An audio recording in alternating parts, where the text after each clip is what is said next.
بسم اللہ الرحمن الرحیم الحمدللہ رب العالمین۔ یہ اللہ کا خاص فضل ہے کہ اس نے ہمیں دوبارہ اس نورانی محفل میں جمع فرمایا ہے۔ یہ مجلس صرف پڑھنے اور سننے کا نام نہیں، بلکہ یہ ہمارے قلوب کی آبیاری، ہمارے کردار کی تعمیر اور ہماری زندگیوں کی تربیت کا ذریعہ ہے۔ یاد رکھیے کہ علم صرف الفاظ کا ذخیرہ نہیں، بلکہ یہ دلوں میں روشنی، سوچ میں بیداری اور اعمال میں تبدیلی پیدا کرتا ہے۔ اگر یہ علم ہمارے رویوں کو نہ بدلے تو یہ محض معلومات ہیں، لیکن جب یہ دل کو جھنجھوڑتا ہے، آنکھوں کو وہ آنسوؤں سے لبریز کرتا ہے اور قدموں کو نیکی کی طرف بڑھائے تو یہی علم نور اور یہی علم وہ حیات بن جاتا ہے۔ تو ہمارا یہ 40 روزہ تعلیمی و تربیتی سفر اسی مقصد کے تحت ہے کہ ہم قرآن و سنت سے براہ راست رہنمائی لے کر اپنی سوچ کو سنواریں، اپنے اخلاق کو نکھاریں اور اپنے عمل کو کتاب و سنت کے مطابق وہ ڈالیں۔ تو آئیں ہم سب مل کر یہ عہد کریں کہ ہم یہاں صرف سننے والے نہیں بنیں گے، بلکہ سیکھ کر اپنی زندگیوں میں دین کو زندہ کرنے والے بنیں گے۔ تو بڑھتے ہیں اپنے لیسن کی جانب۔ آج ہماری جو یہ کتاب الجامع ہے، اس کی حدیث نمبر 69 ہے، جس میں ان لوگوں کا تذکرہ کیا گیا جو کسی کی باتوں کو کان لگا کے سنتے ہیں۔ بسم اللہ الرحمن الرحیم۔ وعن ابن عباس رضی اللہ عنہما قال قال رسول اللہ صلی اللہ علیہ وسلم من تسمع حدیث قوم وهم له کارہون صب فی اذنیہ الآنک یوم القیامت یعنی الرصاص،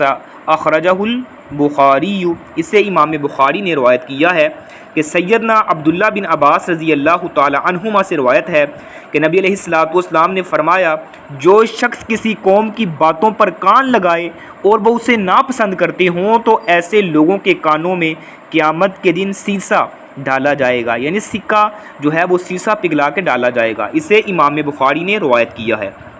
تو کسی کی باہمی بات چیت پر کان لگانا ان کے ناپسند کرنے کی صورت میں یہ حرام عمل ہے۔ یعنی آپ کسی کی وہ باتیں، یہ سسٹر ہیں ہمارے سسٹر مبرہ، ان سے گزارش ہے کہ اپنے مائک کو میوٹ پہ لگائیں، جزاک اللہ۔ یعنی کسی کی باہمی بات چیت پر کان لگانا اور ان کے ناپسند کرنے کی صورت میں تو ایسی شکل، ایسا عمل وہ حرام ہے۔ اس حدیث سے یہ معلوم ہوا کہ جو لوگ آپس میں کوئی بات کر رہے ہوں، اگر وہ کسی شخص کو وہ کسی شخص کا سننا ناپسند کرتے ہیں تو پھر بھی وہ اس کی بات کوئی شخص سننے کی کوشش کرتا ہے تو وہ حرام کام کا ارتکاب کر رہا ہے، کیونکہ یہ کام مکروہ نہیں ہے۔ اگر مکروہ ہوتا تو پھر اتنی سخت سزا اللہ سبحانہ و تعالیٰ نبی علیہ الصلوۃ والسلام کی حدیث سے ہمیں نہ ملتی۔ یعنی یہ کام وہ حرام ہے، اس وجہ سے سختی اور اس کی سزا اس قدر زیادہ ہے کہ جو شخص کسی کی بات کان لگا کے سنتا ہے اور وہ ناپسند کرتے ہیں کہ ان کی بات کسی کو پتہ چلے تو یہ کام وہ حرام کام ہے، اور ایسے لوگوں کے وہ کانوں میں کل قیامت کے دن سیسا پگھلا کے ڈالا جائے گا۔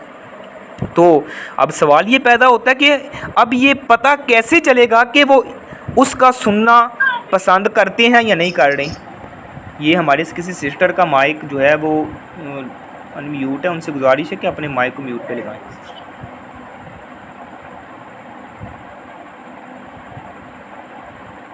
یعنی اب سوال یہ پیدا ہو رہا ہے کہ ہمیں کیسے پتہ چلے گا کہ وہ جو شخص باتیں کر رہے ہیں وہ ہماری باتوں کو اگر ہم سنیں گے ان کو پسند لگے گا یا برا لگے گا، تو وہ موقع محل کی مناسبت سے پتہ چلتا ہے۔ یعنی کیسے پتہ چلتا ہے؟ وہ قرائن سے معلوم ہو جاتا ہے۔ تو سب سے پہلے تو 2 یا زیادہ آدمی کہیں علیحدہ ہو کر بیٹھے ہوں، یعنی 2 لوگ یا 2 سے زیادہ لوگ کہیں علیحدہ ہو کر بیٹھے ہوں تو صاف ظاہر ہے کہ وہ اپنی گفتگو میں کسی کی شرکت کو پسند نہیں کرتے، اسی وجہ سے وہ علیحدہ ہو کے بیٹھے ہیں۔ تو بعض اوقات وہ اپنی ناگواری کا صاف اظہار بھی کر دیتے ہیں۔ اب قرائن سے یہ صاف لفظوں میں اور ان کی ناگواری معلوم ہو جانے کے بعد کوئی شخص چھپ کر یا کسی طریقے سے سننے کی کوشش کرتا ہے تو اس کے کانوں میں سکہ ڈالا جائے گا، سیسا پگھلا کے ڈالا جائے گا، کیونکہ یہ گناہ کا کام ہے جو اس کے کان کے ذریعے سے سرزد ہو رہا ہے۔ یعنی پتہ چل جاتا ہے نا بھائی، 2 بندے وہ آپس میں لوگوں سے الگ تھلگ ہو کے بیٹھے ہیں، بات چیت کر رہے ہیں، یعنی وہ اسی وجہ سے بیٹھے ہیں نا، کوئی ان کی گفتگو نہ سنے، تو اب اس کے باوجود بھی کوئی ان کی گفتگو سننے کی کوشش کرتا ہے، اس کی ٹو میں لگا رہتا ہے، تو اللہ سبحانہ یہ اسی کے متعلق وہ حدیث فٹ آ رہی ہے۔ اس وجہ سے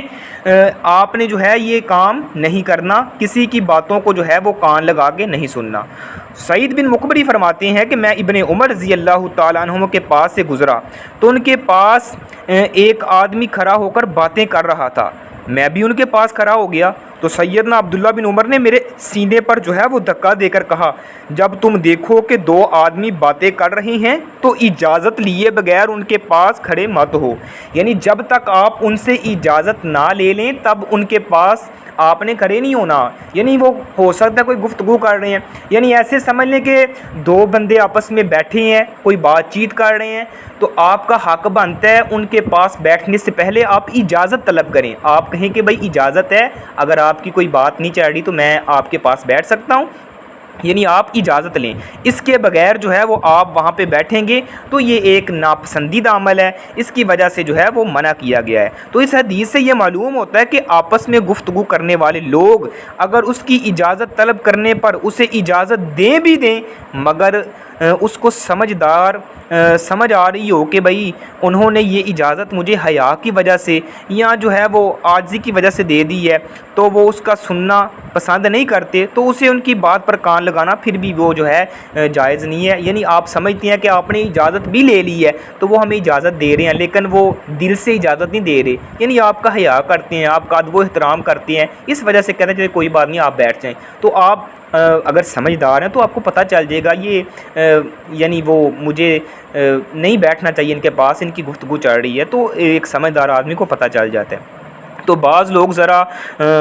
یعنی بیٹھ کر ایک آدھا لفظ سن کر باقی خود بخود سمجھ آئے، یعنی بعض لوگ ایسے بھی ہوتے ہیں جو دور بیٹھے ہوتے ہیں، ان کو کوئی ایک آدھا لفظ ان کی بات سنائی دے دیتی ہے نا تو وہ باقی خود بخود سمجھ جاتے ہیں یا باقی اپنے ذہن میں خود بخود باتیں بنانے لگتے ہیں، تو اس طرح کرنے والے بھی اس وعید میں شامل ہیں، یعنی جو ایسے کرتا ہے نا کسی کی ایک آدھی بات تو سن لیتا ہے اور باقی جو ہے وہ خود بخود کہہ دیتا ہے مجھے سمجھ آ گئی ہے، یہ فلاں کے متعلق باتیں کر رہے ہیں، یہ فلاں جو ہے فلانے کے متعلق جو ہے وہ بات چیت کر رہے ہیں، یہ فلاں کام کے متعلق باتیں چیت، تو یہ ایسے لوگ بھی اس وعید میں شامل ہوتے ہیں۔ تو اس طرح کسی کے گھر جھانکنا،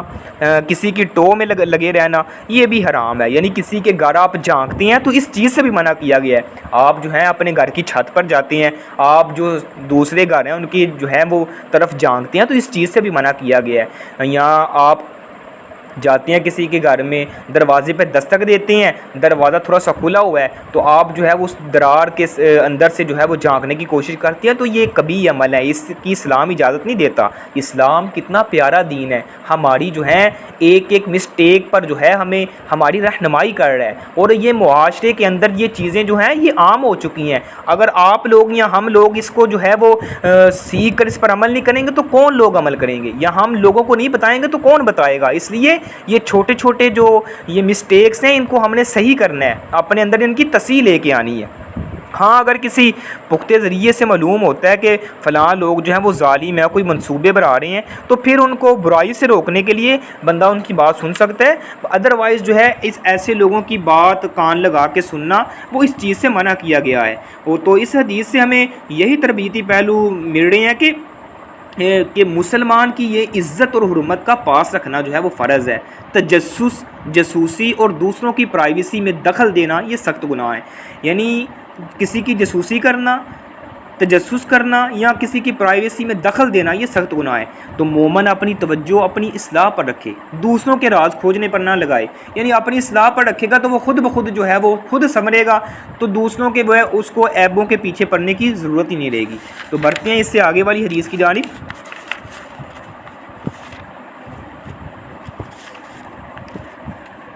دوسروں کی بجائے اپنے عیوب پر نظر رکھنی چاہیے، اس حدیث کا یہ ہیڈنگ بن رہی ہے۔ وعن انس رضی اللہ عنہ قال قال رسول اللہ صلی اللہ علیہ وسلم طوبى لمن شغله عیبه عن عیوب الناس، اخرجہ البزار باسناد حسن۔ سیدنا انس رضی اللہ تعالیٰ عنہ سے روایت ہے کہ نبی علیہ الصلوۃ والسلام نے فرمایا توبہ ہے اس شخص کے لیے، یعنی توبہ ہے اس شخص کے لیے جسے اس کا اپنا عیب لوگوں کے عیب سے روک دے، یعنی اس شخص کے لیے توبہ ہے جس شخص کا اپنا عیب لوگوں کے عیب سے روک دے۔ مراد کیا ہے، سمجھ کیا آ رہی ہے کہ طوبہ جنت میں ایک درخت ہے جس کا فاصلہ یعنی 100 سال کا ہے، یعنی ایک شخص جو ہے وہ 100 سال اپنے گھوڑے کے اوپر سوار ہو کے جو ہے سفر کرتا رہے تو اس درخت کا جو ہے وہ سایہ ختم نہیں ہوگا۔ یعنی طوبہ جنت میں ایک درخت ہے جس کا فاصلہ 100 سال ہے، اہل جنت کے کپڑے اس کے غلافوں سے نکلتے ہیں، یعنی جو جنتیوں کے کپڑے ہیں اس کے غلافوں سے نکلتے ہیں۔ تو دنیا اور آخرت میں بہترین اور خوشگوار زندگی کا اور جنت کے درخت طوبہ کا حقدار وہ شخص ہے جو اپنے عیب دیکھنے، انہیں دور کرنے یا چھپانے میں اس قدر منہمک ہے، اس قدر وہ یعنی تگ و دو کرتا ہے کہ دوسروں کے عیبوں کی ٹو کی جو ہے اسے فرصت ہی نہیں ملتی۔ یعنی دنیا میں بہترین، خوشگوار اور سب سے اعلیٰ بندہ وہ ہے جس کے لیے جنت کے اندر طوبہ کا درخت ہے، اور ایک سے یعنی طوبہ سے مراد درخت بھی ہے، ایک طوبہ سے مراد یعنی معافی بھی ہے، یعنی اس شخص کے لیے درخت بھی ہے جو شخص اپنے عیب دیکھنے اور انہیں دور کرنے اور چھپانے میں اس قدر مشغول ہے کہ دوسروں کے عیبوں کی تو میں جو ہے اسے فرصت ہی نہیں ملتی، اسے یعنی وہ فرصت ہی نہیں ملتی کہ وہ دوسروں کے عیب تلاش کرے، وہ اپنی غلطیوں اور کوتاہیوں کو سنورنے میں لگا رہتا ہے۔ تو ایسے شخص کے لیے وہ طوبہ درخت ہے۔ تو اس کا یہ مطلب نہیں ہے کہ وہ اپنے عیبوں کو دیکھتے ہوئے لوگوں کو جو ہے نہی عن المنکر کا فریضہ ہی نہیں یعنی وہ چھوڑ دیتا، یعنی لوگوں کو برائی سے منع ہی نہیں کرتا، کیونکہ برائی سے منع کرنا تو فرض ہے۔ مقصد یہ ہے کہ وہ اپنی اصلاح میں اس قدر مشغول ہے کہ وہ اپنے گناہوں سے اس قدر محجوب اور شرمندہ ہے کہ دوسروں کے عیبوں کی وہ جستجو ہی نہیں کرتا، نہ کسی کے عیب جو ہے وہ مجلس میں بیان کرتا ہے، نہ کسی کے عیب جو ہے وہ تلاش کرتا ہے، نہ پھر اس کو مجلسوں میں بیان کرتا ہے، بلکہ وہ اپنے عیبوں کی اصلاح میں لگا ہے، اپنے اعمال کی درستگی میں لگا ہے، اپنی غلطی کوتاہیوں کو جو ہے وہ یعنی اس میں جو لگا ہے، یعنی اپنے نفس کا محاسبہ کرتا ہے کہ میرے اندر یہ غلطی ہے، میرے اندر یہ کوتاہی ہے، میرے اندر یہ ویک زون ہے، تو میں نے اس کو درست کرنا ہے، میں نے جو ہے اپنی غلطی کی اصلاح کر کے میں نے صحیح معنوں میں جو کتاب و سنت کے مطابق فیصلے ہیں ان کے مطابق میں نے زندگی کو بسر کرنا ہے، بجائے اس کے کہ وہ لوگوں کے عیب تلاش کرے، لوگوں کی غلطیاں کوتاہیاں نوٹ کرتا رہے۔ ایسا نہیں ہے وہ، بلکہ اپنے نفس کی اصلاح کرنے والا ہے۔ تو ایسے شخص کے لیے طوبہ ہے۔ تو حدیث میں طوبہ اس شخص کے لیے ہے جسے اس شخص کا اپنا عیب لوگوں کے عیبوں سے روک دے۔ تو اصل مومن اپنی اصلاح میں مصروف رہتا ہے، یعنی مومن ہوتا ہی وہ ہے جو اپنی اصلاح میں مصروف رہتا ہے، دوسروں کی برائیاں تلاش کرنے کی بجائے اپنی کوتاہیوں پر نظر رکھنا ہی نجات کا ذریعہ ہے۔ تو خود احتسابی کامیابی زندگی کی بنیاد ہے، یعنی انسان خود احتسابی اپنا نفس کا احتساب کرے۔ اللہ تعالیٰ قرآن مجید میں فرماتے ہیں نا، قد افلح من تزکا، تحقیق قد لفظ وہاں پہ یعنی استعمال ہوتا ہے جہاں پہ کسی بات کا شک اور شبہ رہ ہی نہیں جاتا، یعنی اللہ فرما رہے ہیں قد افلح من تزکا، تحقیق کامیاب ہو گیا، من تزکا جس نے اپنے نفس کا تزکیہ کر لیا، جس نے اپنے آپ کا احتساب کر لیا، وہ شخص کامیاب ہو گیا۔ یعنی قد لفظ وہاں پہ یوز ہوتا ہے جہاں پہ کسی قسم کا شک شبہ نہیں رہتا۔ اگر قرآن میں دیکھا جائے اللہ تعالیٰ نے اور جگہ پہ بھی قد کا لفظ یوز کیا ہے، یعنی قد افلح من تزکا، ایک جگہ پہ اللہ فرماتے ہیں قد افلح المؤمنون، تحقیق فلاح پا گئے ایمان والے، الذین هم فی صلاتهم خاشعون، جو اپنی نمازوں میں خشوع و خضوع کرتے ہیں، والذین یعنی آگے مومنوں کی صفات بیان ہو رہی ہیں، قد افلح المؤمنون الذین هم فی صلاتهم خاشعون والذین هم عن اللغو معرضون، یعنی وہ لغویات سے اعراض کرتے ہیں، یعنی قد لفظ وہاں پہ استعمال۔ ایک جگہ پہ اللہ فرماتے ہیں لقد خلقنا الانسان فی احسن تقویم، اللہ نے انسان کو جو ہے وہ اچھی شکل و صورت میں پیدا کی ہے۔ یعنی یہ جو قد لفظ ہے نا اللہ تعالیٰ وہاں پہ استعمال کرتے ہیں جہاں پہ کسی قسم کا شک شبہ رہتے نہیں۔ اللہ تعالیٰ فرماتے ہیں نا قد من اللہ علی المؤمن، اس طرح کے شاید الفاظ آتے ہیں، تو یعنی یہ وہاں پہ لفظ یوز ہوتا ہے جہاں پہ کسی قسم کا شک نہیں رہتا۔ تو اللہ تعالیٰ فرماتے ہیں قد افلح من تزکا، تحقیق فلاح پا گیا وہ شخص جس نے خود احتسابی کی، جس نے اپنے آپ کا تزکیہ کر لیا۔ تو ہمیں چاہیے کہ لوگوں کے عیب تلاش کرنے کی بجائے اپنے نفس کا جو ہے وہ تزکیہ کریں۔ تو اس سے آگے والی حدیث ہے جس میں برائی اور عظمت صرف اللہ کی صفت ہے، اس کے حوالے سے جو ہے وہ بات چیت کی گئی ہے۔ وعن ابن عمر رضی اللہ تعالی عنہما قال قال رسول اللہ صلی اللہ علیہ وسلم من تعاظم فی نفسه واختال فی مشیته لقی اللہ وهو علیہ غضبان، اخرج الحاکم ورجالہ ثقات۔ سیدنا عبداللہ بن عمر رضی اللہ تعالی عنہ سے روایت ہے کہ نبی علیہ الصلوۃ والسلام نے فرمایا جو شخص اپنے دل میں برا بنا اور اپنی چال میں اکڑ کر چلا، وہ اللہ سے اس حال میں ملے گا کہ وہ اس پر غصے سے برا ہوا ہوگا، یعنی جو شخص اپنے دل میں برا بنا پھرتا ہے، اپنی چال میں اکڑ کر چلتا ہے، وہ اللہ سے اس حال میں ملے گا کہ وہ اس پر جو ہے وہ غضب سے بھرا ہوا ہوگا، یعنی اللہ اس سے ناراض ہوگا۔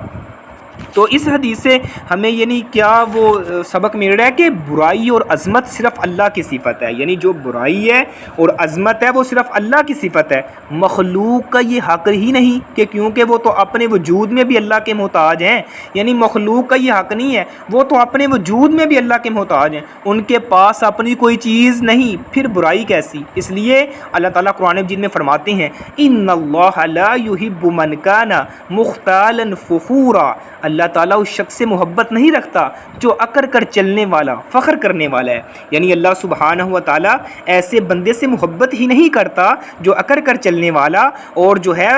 تکبر کرنے والا، فخر کرنے والا ہے۔ اب جو شخص عجز اختیار کرے یعنی عاجزی اختیار کرے وہ اللہ کے رحم کا مستحق ہے، جو تکبر کرے وہ اللہ کے شدید غضب کا نشانہ بنے گا۔ جو یعنی عاجزی اختیار کرتا ہے اللہ سبحانہ و تعالیٰ اس پر اپنا رحم فرماتے ہیں، اللہ سبحانہ و تعالیٰ اس کو جو ہے وہ عظمت اور عزت عطا فرماتے ہیں، اور جو شخص تکبر کرتا ہے وہ اللہ کے شدید غصے کا نشانہ بنتا ہے، اور اللہ کا غصے کے متعلق اللہ فرماتے ہیں ان بطش ربک لشدید، اللہ کی پکڑ بہت زیادہ سخت ہے۔ جب اللہ پھر آپ کو اپنی پکڑ میں کسی کو لیتا ہے، پھر آپ نے دیکھا جو وقت کے اپنے آپ کو انا ربکم الاعلی کہنے والے وقت کا نمرود اور وقت کا فرعون، ان کی کیسے جو ہے وہ موت واقع ہوئی۔ اس لیے جب اللہ کی پکڑ آتی ہے تو پھر اللہ کا غصہ جو ہے وہ ایسے ہی ظاہر ہوتا ہے، اس لیے عاجزی اختیار کرنے والے بنی، اور اس کی یعنی وہ اللہ کے غضب کا نشانہ بھی بنے گا، اور اس سے اس کی برائی کی خواہش کے برعکس انتہائی حقارت کا سامنا کرنا پڑے گا۔ سیدنا عبداللہ بن عمر رضی اللہ تعالیٰ عنہ سے روایت ہے کہ نبی علیہ الصلوۃ والسلام نے فرمایا یحشر المتکبرون یوم القیامہ امثال الذر فی صور الرجال یعنی صحیح ترمذی کے جامع ترمذی کے اندر روایت آتی ہے کہ تکبر کرنے والوں کو قیامت کے دن چیونٹیوں کی طرح یعنی مردوں کی شکل میں اٹھایا جائے گا، یعنی جو شخص تکبر کرتا ہے اسے کیا ہوگا؟ یحشر المتکبرون یوم القیامہ امثال الذر فی صور الرجال، تکبر کرنے والوں کو قیامت کے دن چیونٹیوں کی طرح مردوں کی شکل میں اٹھایا جائے گا۔ جو شخص دنیا کے اندر رہ کر تکبر کرتا ہے ان کو چیونٹیوں کی شکل میں اللہ سبحانہ و تعالیٰ قیامت کے دن اٹھائیں گے، لوگ ان کو روندیں گے، دنیا کے اندر رہ کے یہ تکبر کیا کرتے تھے، آج ان کو یہ سزا مل رہی ہے۔ اور تکبر کی کئی قسمیں ہیں۔ تکبر ایک تو دل میں ہوتا ہے، یعنی اپنے آپ کو بڑا جاننا، انسان دل میں اپنے آپ کو بڑا سمجھتا ہے کہ دوسروں کے جو ہے وہ پرواہ نہیں کرتا، دل میں اپنے آپ کو بڑا سمجھنا اور لوگوں کو حقیر خیال کرنا، لوگوں کو جو ہے وہ حقیر سمجھنا، نیچا سمجھنا، اور حق کا انکار کر دینا، یعنی حق بات کا انکار کر دینا۔ اور ایک ظاہر کا تکبر ہے۔ ظاہر کا تکبر کیا ہے؟ مثلا منہ پھیلا کر رکھنا، کسی کو پوری نظر سے دیکھنے کی بجائے گوشہ چشم سے دیکھنا، یعنی منہ پھیلا کے رکھتا ہے، کسی کو سیدھے منہ سے بات ہی نہیں کرتا، یعنی ایسے جو ہے وہ غصے سے بھرا رہتا ہے اور اپنے آپ میں اپنی انا میں جو ہے وہ رہتا ہے، کسی سے اچھی انداز سے، میٹھے انداز سے، خوشگواری سے، یعنی کھلے چہرے سے بات ہی نہیں کرتا۔ اور اسی کے ساتھ کسی کو پوری نظر سے دیکھنے کی بجائے صرف جو ہے وہ صرف نظر کر دے، ایسے ہی جو ہے وہ نظر انداز کر دے۔ تو چال میں تکبر اختیار کرنا، لباس میں تکبر کرنا، یعنی لباس میں تکبر کیا ہے؟ یعنی مردوں کو حکم ہے کہ وہ اپنی شلوار کو اپنے ٹخنوں سے اوپر رکھیں، تو وہ کیا کرتا ہے؟ اپنی شلوار کو جو ہے وہ نیچے رکھتا ہے۔ یہ سب چیزیں اللہ کے غضب کو دعوت دیتی ہیں۔ اگر کوئی خواتین ہیں یعنی مستورات ہیں تو ان کو یہ گزارش ہے کہ وہ اپنے یعنی وہ ان کو حکم ہے کہ اپنی یعنی وہ شلواریں وغیرہ جو ہیں وہ اپنے ٹخنوں کو دام کے رکھے، اپنے قدموں کو، تو وہ جو ہیں وہ الٹ معاملہ چل رہا ہے آج ہمارے معاشرے میں۔ مرد حضرات جو ہیں وہ اپنے ٹخنے جو ہیں وہ ڈانپ کے رکھتے ہیں، خواتین جو ہیں وہ اس کو ظاہر کر کے عیاں کر کے چلتی ہیں، تو یہ ایسے کام کرنا یہ تکبر کے زمرے میں آتا ہے۔ اور اللہ تعالیٰ قرآن مجید میں فرماتے ہیں وَلَا تُسَعِّرْ خَدَّكَ لِلنَّاسِ وَلَا تَمْشِ فِي الْأَرْضِ مَرَحًا، یعنی اور اپنا گال لوگوں کے لیے نہ پھیلا اور نہ زمین پر تکبر کر کے چل، یعنی تکبر کر کے اگر چلے گا تو اللہ سبحانہ و تعالیٰ کل قیامت کے دن چیونٹیوں کی شکل میں ان کو اٹھائے گا، اور اللہ سبحانہ و تعالیٰ یعنی حقارت کی نظر اللہ سبحانہ و تعالیٰ ان سے ناراض ہوگا۔ اس لیے عاجزی اختیار کرنے والے بنیں. اگر عاجزی اختیار کریں گے تو اللہ سبحانہ و تعالیٰ آپ کو جو ہے وہ اونچا کرے گا. جو شخص جتنا بھی جھک جاتا ہے نا, اللہ سبحانہ و تعالیٰ اس کو اتنی ہی عزتوں سے نوازتا ہے. آپ نے دیکھا ہوگا جو یعنی آپ ایسے سمجھ لیں مثال کے طور پہ, جو یعنی درخت جھکا ہوتا ہے نا اس پر ہی پھل لگا ہوتا ہے. یعنی پھل کس درخت پہ لگتا ہے؟ جو درخت جھکا ہوتا ہے. کبھی آپ نے دیکھا ہے کہ سفیدے کے درخت پر بھی پھل لگا ہو, فروٹ لگا ہو؟ نہیں نہ لگتا. کس پہ پھل لگتا ہے؟ پھل اسی درخت پہ لگتا ہے, اسی درخت پہ پھل لگا ہوتا ہے جو جھکا ہوا ہوتا ہے. اس لیے آپ جھکنے والے بن جائیں, عاجزی اختیار کرنے والے بن جائیں, انشاءاللہ آپ دیکھیں گے لوگ آپ سے فائدہ حاصل کرنے والے بن جائیں گے. پریشانیاں آتی ہیں, جو جھک جاتا ہے اس کو پریشانی آئے گی. یعنی وہ اسی درخت کو پھل لگا ہوتا ہے, لوگ جو ہیں اسی کو جو ہے وہ کنکر وغیرہ مار رہے ہوتے ہیں, اس کے پھل کو مار رہے ہوتے ہیں جو درخت جھکا ہوا ہوتا ہے. تو اس لیے اگر پریشانی اذیت آتی ہے تو برداشت کرنے والے بنیں. آپ کے اندر یہ صفت ہے, آپ جھکے ہیں, اللہ نے آپ کو جو ہے وہ عزتوں سے نوازا ہوا ہے. آپ نے اس کام کو جو ہے وہ اتنا اہم کام کو یعنی اپنے اندر لے کے آئے ہیں, عاجزی اختیار کی ہوئی ہے, تو اللہ سبحانہ تعالیٰ نے آپ پر رحمتوں کا نزول کیا ہوا ہے. تو یہ جو شخص دل میں تکبر کر لے اور اکڑ کر چلے اور اللہ اس سے جو ہے وہ غصے میں ہوگا. تکبر اور غرور صرف اللہ کی شان ہے, یہ کسی انسان کے لائق ہی نہیں ہے. یعنی یہ اللہ کی شان ہے. تو بندے کے لیے عاجزی اور انکساری اصل زینت ہے. تو غرور انسان کو اللہ کی رحمت سے دور اور ہلاکت کے قریب کرتا ہے. یعنی یہ جو غرور اور تکبر ہے یہ انسان کو اللہ کی رحمت سے دور کرتا ہے اور ہلاکت کے قریب کرتا ہے. اس سے آگے والی حدیث ہے جس میں جلد بازی شیطان کی طرف سے ہے, اس حوالے سے ذکر کیا گیا ہے. وعن سہل بن سعد رضی اللہ عنہ قال قال رسول اللہ صلی اللہ علیہ وسلم العجلۃ من الشیطان اخرجہ الترمذی وقال حسن. امام ترمذی نے اسے روایت کیا اور اسے حسن درجے کی روایت کا ہے کہ سہل بن سعد رضی اللہ تعالی عنہ سے روایت ہے کہ رسول اللہ صلی اللہ علیہ وسلم نے ارشاد فرمایا جلد بازی جو ہے وہ شیطان کی طرف سے ہے. یعنی جلد بازی جو ہے وہ شیطان کی طرف سے ہے. بعض نے کہا شیخ البانی نے اس حدیث کو ضعیف کہا ہے. یعنی اس کے اندر سے ہمیں کیا فوائد مل رہے ہیں کہ آہستہ روی اور سوچ سمجھ کر کام کرنے کی فضیلت میں دوسری صحیح حدیث بھی موجود ہیں. یعنی جو بندہ آہستہ سوچ سمجھ کے دنائی کے ساتھ عقل مندی سے کام کرتا ہے اس کی فضیلت میں اور احادیث بھی آتی ہیں. تو سیدنا عبداللہ بن عباس رضی اللہ تعالیٰ عنہ سے روایت آتی ہے کہ نبی علیہ الصلوۃ والسلام نے فرمایا قبیلہ عبدالقیس کے اشج سردار سے فرمایا ان فیک خصلتین یحبہم اللہ الحلم والاناہ. کہ سیدنا عبداللہ بن عباس سے روایت نبی علیہ الصلوۃ والسلام نے فرمایا قبیلہ عبدالقیس کے سردار سے فرمایا, آپ نے قبیلہ عبدالقیس کا ایک سردار تھا, اس سے آپ علیہ الصلوۃ والسلام نے یہ بات فرمائی ان فیک خصلتین یحبہم اللہ الحلم والاناہ. یہ صحیح مسلم کے اندر روایت آتی ہے کہ یقیناً تم میں دو خصلتیں ہیں. یعنی تم میں دو جو ہیں وہ سمجھ لیں کہ خصوصیات ہیں, خصلتیں ہیں جن سے اللہ محبت رکھتا ہے, جن سے اللہ تعالیٰ محبت رکھتا ہے. وہ کون سی خصوصیات ہیں؟ ایک ہے بردباری اور دوسری ہے ٹھہر کر سوچ سمجھ کر کام کرنا. یعنی کتنی اللہ سبحان, یہ دو صفتیں ایسی ہیں جن کو اللہ سبحانہ تعالیٰ جن سے محبت رکھتا ہے, اللہ ان کو پسند کرتا ہے. نبی علیہ الصلوۃ والسلام نے اس سردار سے کہا تھا کہ تیرے اندر یہ دو خوبیاں ہیں, تیرے اندر یہ دو خصوصیت ہیں, یہ دو خوبیاں ایسی ہیں کہ جن سے اللہ سبحانہ وتعالیٰ محبت کرتا ہے. وہ کون سی دو خوبیاں ہیں؟ ایک ہے بردباری اور دوسری ہے ٹھہر کر سوچ سمجھ کر کام کرنا. تو عبداللہ بن سرجس المزنی رضی اللہ تعالیٰ عنہ سے روایت ہے کہ نبی علیہ الصلوۃ والسلام نے فرمایا الصمت الحسن والتعادة والاقتصاد جزء من 24 جزءا من النبوة هذا حدیث حسن غریب. یعنی عبداللہ بن سرجس المزنی فرماتے ہیں کہ نبی علیہ الصلوۃ والسلام نے فرمایا اچھی وضاقتہ اور ٹھہر کر کام کرنا اور میانہ روی نبوت کے 24 حصوں میں سے ایک حصہ ہے. یعنی اچھی وضاقتہ, ٹھہر کر کام کرنا اور میانہ روی نبوت کے 24 حصوں میں سے ایک حصہ ہے. یہ حدیث حسن غریب ہے. تو جلد بازی سے پرہیز میں اور آہستہ روی اختیار کرنے میں حکمت کیا ہے؟ انسان کو زندگی میں جو اہم معاملات پیش آتے ہیں نا انہیں سلجھانے اور درست طریقے سے چلانے کے لیے 3 چیزیں نہایت ضروری ہوتی ہیں. یعنی انسان کو جو اہم معاملات پیش آتے ہیں ان کو سلجھانے اور درست طریقے سے جو ہے وہ چلانے کے لیے 3 چیزوں کی نہایت اشد ضرورت ہوتی ہے۔ ان میں سے ایک چیز یہ ہے کہ اللہ تعالیٰ کی دی ہوئی فہم و فراست کے ساتھ خود ان میں غور کرنا، یعنی اللہ نے جو انسان کو فہم و فراست عطا کی ہوئی ہے اس کے مطابق جو ہے وہ انسان غور فکر کرتا ہے، پھر وہ کام کرتا ہے۔ اسی کے ساتھ ساتھ ان کے فائدے اور نقصان کا موازنہ کرنا، یعنی اس کام میں اس کے فائدے کیا ہیں، اس کے نقصان کیا ہیں، اس کا وہ موازنہ کرتا ہے، ان کے نتائج پر غور کرنا، غرض اپنی پوری کوشش کے ساتھ صحیح نتیجے تک پہنچنا۔ یعنی ایک چیز کیا ہے؟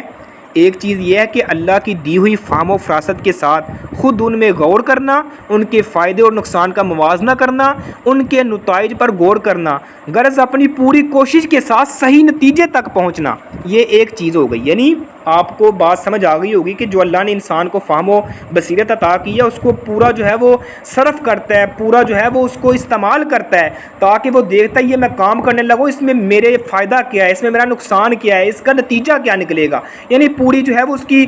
خوردبینی کرتا ہے۔ دوسری بات یہ ہے کہ دوسری چیز ہے مشورہ کرنا، مشورہ کرنا۔ اللہ تعالیٰ نے فرمایا وَشَاوِرْهُمْ فِي الْأَمْرِ، آپ علیہ الصلوۃ والسلام سے اللہ تعالیٰ نے فرمایا کہ ان کے ساتھ معاملے میں مشورہ کر، اور فرمایا وَأَمْرُهُمْ شُورَىٰ بَيْنَهُمْ، ان کے کام آپس میں مشورے سے ہوتے ہیں۔ اکیلے آدمی کی سوچ اتنی جامع نہیں ہو سکتی، یعنی ایک انسان ہے وہ اکیلا سوچتا ہے تو اس کی سوچ اور سمجھ میں اتنی جامعیت نہیں ہوتی جتنی سوچ، یہ ہماری سسٹر ہیں، سسٹر مہناز، تو ان سے گزارش ہے اپنے مائک کو میوٹ پہ لگائیں۔ اکیلے آدمی کی سوچ اتنی جامع نہیں ہو سکتی جتنی دوسرے لوگوں کے ساتھ مل کر جامع بنتی ہے، یعنی زیادہ لوگ ملیں گے تو زیادہ جو ہے وہ جامعیت جو ہے وہ بنے گی۔ تو انسان کو مشورے سے اس کام میں پوری بصیرت حاصل ہو جاتی ہے، یعنی انسان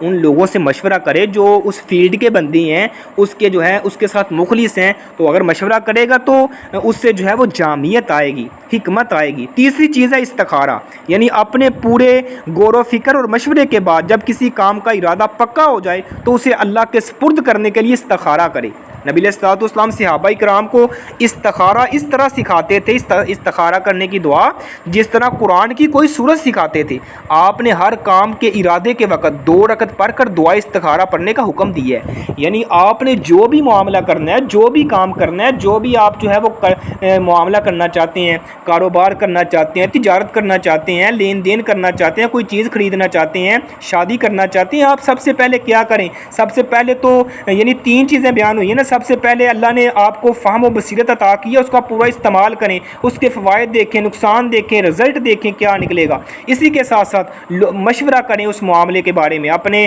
اہل و عیال سے مشورہ کریں، اس فیلڈ کے بندے سے مشورہ کریں۔ اسی کے ساتھ تیسرا کام کیا کریں؟ استخارہ کریں۔ جب آپ کا دل مطمئن ہو جائے اس کے بعد اللہ سے مشورہ کریں کہ میرا دل مطمئن ہے، اب میں نے اللہ سے مشورہ کرنا ہے کہ اللہ اس حوالے سے میری کیا رہنمائی کرتا ہے، یعنی اگر وہ میرے حق میں کام بہتر ہے اللہ اس میں میرے لیے آسانی پیدا فرمائے گا، اگر میرے حق میں بہتر نہیں ہے اللہ جو ہے وہ اس سے مجھے دور فرما دے گا، میرا دل جو ہے وہ اس سے جو ہے ہٹا لے گا۔ تو یہ استخارہ نبی علیہ الصلوۃ والسلام کرنا اپنے صحابہ کو ایسے ہی یعنی تلقین کیا کرتے تھے جیسے قرآن کی کوئی سورت جو ہے وہ یاد کرنے کا آپ علیہ الصلوۃ والسلام حکم دیتے ہیں۔ تو در حقیقت استخارہ اپنے کاموں کو اللہ کے سپرد کرنے کا نام ہے، اور یہی مراد ہے کہ اللہ اس فرمان میں فرمایا فاعف عنہم واستغفر لہم وشاورہم فی الامر فاذا عزمت فتوکل علی اللہ ان اللہ یحب المتوکلین، پس تو ان سے درگزر کر، ان کے لیے بخشش مانگ اور کام میں ان سے مشورہ کر، پس جب تو عزم کر لے تو اللہ پر بھروسہ کر، بے شک اللہ تعالیٰ توکل کرنے والوں کو پسند کرتا ہے۔ یعنی کتنی پیاری یہ جامعہ قرآن کی آیت ہے سورۃ آل عمران کے اندر کہ اللہ تعالیٰ نے اپنے محبوب کو فرمایا فاعف عنہم، ان سے درگزر کر، واستغفر لہم، ان کو معاف فرما، وشاورہم فی الامر، ان کے معاملے میں ان کے جو ہے کاموں میں ان سے مشورہ کر، فاذا عزمت، جب تجھے عزم کر لے، بھروسہ کر لے، پختہ یقین ہو جائے، فتوکل علی اللہ، پھر اللہ پر بھروسہ کر، ان اللہ یحب المتوکلین، بے شک اللہ تعالیٰ توکل کرنے والوں کو پسند کرتا ہے۔ اب جو شخص ہر اہم کام میں ان تینوں چیزوں کو مد نظر رکھے گا تو اس سے غلطی بہت کم صادر ہوگی اور شیطان کا داؤ لگانے کا موقع بھی نہیں مل سکے گا۔ اس لیے اسے ساتھیوں کا تعاون اور اللہ کی مدد ہمیشہ حاصل رہے گی اور کبھی ندامت نہیں اٹھانی پڑے گی۔ جو شخص جلدی میں فیصلے کرتا ہے نا تو شیطان کو موقع مل جاتا ہے۔ جتنی جلد بازی زیادہ ہوگی اتنا ہی شیطان کا دخل زیادہ ہوگا۔ اگر استخارہ، مشورہ اور غور و فکر تینوں ہی انسان کرے تو جو ہے وہ شیطان کو کیسے موقع ملے گا؟ اگر یہ تینوں نہ کرے تو شیطان کو پورا موقع ملے گا، اور اگر کوئی ایک چیز رہ بھی گئی ہو تو اس کے مطابق اسے دخل اندازی کا موقع بھی مل سکتا ہے۔ تو اللہ اور اس کے رسول کے حکم ماننے میں دیر نہیں کرنی چاہیے۔ واضح رہے کہ وہ کام جن کے کرنے کا واضح حکم موجود ہے ان میں دیر نہیں کرنی چاہیے، کیونکہ ان میں دیر کرنا وقت ضائع کرنا ہے، اللہ تعالیٰ کو ناراض کرنا ہے۔ اگر ایسے کاموں میں دیر کرے گا تو خطرہ ہے کہ بعد میں اللہ توفیق نہ چھین لے۔ اللہ تعالیٰ فرماتی ہے نا، یا ایھا الذین آمنوا استجیبوا للہ وللرسول اذا دعاکم لما یحییکم واعلموا ان اللہ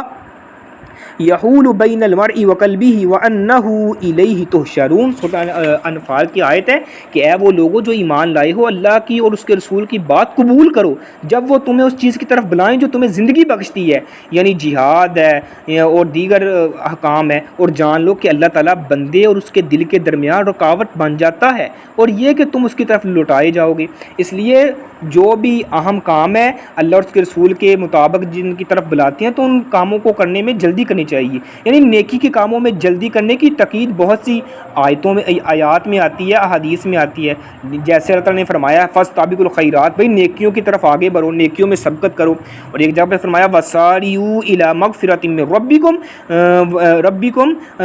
وساریوا الی مغفرۃ من ربکم وجنۃ عرضها السماوات والارض، اور جلدی کرو اپنے رب کی مغفرت کی طرف اور ایسی جنت کی طرف جس کی چوڑائی آسمانوں اور زمین کے برابر ہے۔ تو ان کاموں میں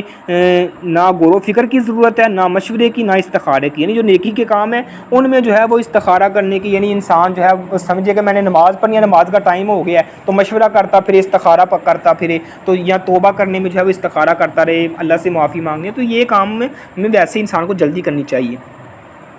تو اسی کے ساتھ ساتھ اصل نحوست، یعنی باقی یہ جو ہم نے آج 4 حدیثیں پڑھی ہیں نا، ٹائم ہو چکا ہے، زیادہ ہو گیا ویسے، تو ہمیں ان پر اگر غور و فکر کیا جائے تو ان میں سے ہمیں یہی تربیتی پہلو نکلیں۔ یہ جو جلد بازی ہوتی ہے نا، یہ شیطان کی طرف سے ہوتی ہے۔ جو بھی کام کریں پوری حکمت کے ساتھ، دنائی کے ساتھ، سوچ سمجھ کر، مشورہ کر کے، استخارہ کر کے پھر جو ہے وہ یعنی اپنا قدم اٹھائیں۔ انشاءاللہ آپ دیکھیں گے آپ کے معاملات، آپ کے جتنے بھی احکام ہیں، آپ بڑے احسن انداز میں جو ہے وہ ان کو سر انجام دیں گے۔ پھر آپ کو یہ حدیث یاد آئے گی کہ واقعی ہم نے وہ حدیث پڑھی تھی، میں نے اس پر عمل کرنا شروع کیا ہے، واقعی اللہ نے اس پر برکت ڈالی ہے۔ یعنی جو بھی آپ نے جو بھی ڈیسیژن لینا ہے، جو بھی کوئی اہم کام کرنا ہے، جو بھی آپ نے جو ہے وہ ایسا کام کرنا چاہ رہے ہیں جو آپ کی سمجھتے ہیں میرے لیے بڑا اہم ہے، تو اس میں یہ 3 چیزیں لازمی رکھیں۔ اپنی عقل اور دانائی کے مطابق اس کو سوچیں سمجھیں، اس کے فوائد، اس کے جو ہے نقصان، اس کا رزلٹ دیکھیں، اس کے بعد جو ہے مشورہ کریں اس فیلڈ کے بندے سے، اپنے گھر والوں سے، اپنے دوست احباب، مخلص لوگوں سے۔ تو تیسرے نمبر پہ جو ہے وہ استخارہ کریں۔ استخارہ کرنے کے بعد آپ بسم اللہ پڑھ کے وہ کام کا آغاز کریں، انشاءاللہ اللہ رحمت فرمائے گا، اللہ برکت عطا فرمائے گا۔ تو جلد بازی نہیں کرنی، جلد بازی نہیں کرتے، جلد بازی شیطان کی طرف سے ہے، یعنی فیصلوں میں عجلت جو ہے وہ نقصان اور پچھتاوے کا باعث بن جاتی ہے۔ تو سکون، تدبر اور سوچ سمجھ کر قدم اٹھانا یہ کامیابی کی کنجی ہے۔ تو مومن کی شان یہ ہے کہ وہ معاملے کو پرکھ کر پھر قدم جو ہے وہ اٹھائے، پھر اپنے اقدام کو آگے بڑھائے۔ تو یہ 4 حدیث جو ہیں وہ ہمیں اس چیز کا درس دے رہی ہیں۔ یہ 4 حدیث ہمیں کیا درس دیتی ہیں کہ مومن وہ ہے جو دوسروں کی پردہ پوشی کرے، نہ کہ ان کے راز ٹٹولے، جو اپنی اصلاح میں مصروف رہے، نہ کہ دوسروں کے عیب گنے، جو عاجزی اور انکساری کے پیکر ہوں، نہ کہ غرور اور تکبر کا مظاہرہ کرے، اور جو اپنے معاملات میں سکون اور تدبر اختیار کرے، نہ کہ شیطانی عجلت کا شکار ہو جائے۔ تو یہ حدیث ہمیں یاد دلاتی ہیں کہ اصل کامیابی اپنے نفس کے محاسبے، عاجزی کے اختیار کرنے اور تدبر سے جو ہے وہ جینے میں ہے۔ تو جو اپنے عیب پر نظر رکھے وہی دراصل رب کی نظر رحمت کا مستحق ٹھہرتا ہے۔ تو عاجزی بندے کی زینت ہے اور تکبر اس کی سب سے بڑی ہلاکت ہے۔ تو اللہ سبحانہ و تعالیٰ سے دعا ہے جو کچھ سنا ہے، جو سنایا ہے، اللہ میرے سمیت ہم سب کو عمل کرنے کی توفیق عطا فرمائے۔ سبحانک اللہم ربنا و بحمدک ونشہد ان لا الہ الا انت نستغفرک ونتوب الیک۔ معذرت، یعنی 10 منٹ ٹائم اوپر ہو گیا، اگر کسی سسٹر کا کوئی سوال ہے تو وہ پوچھ سکتا ہے۔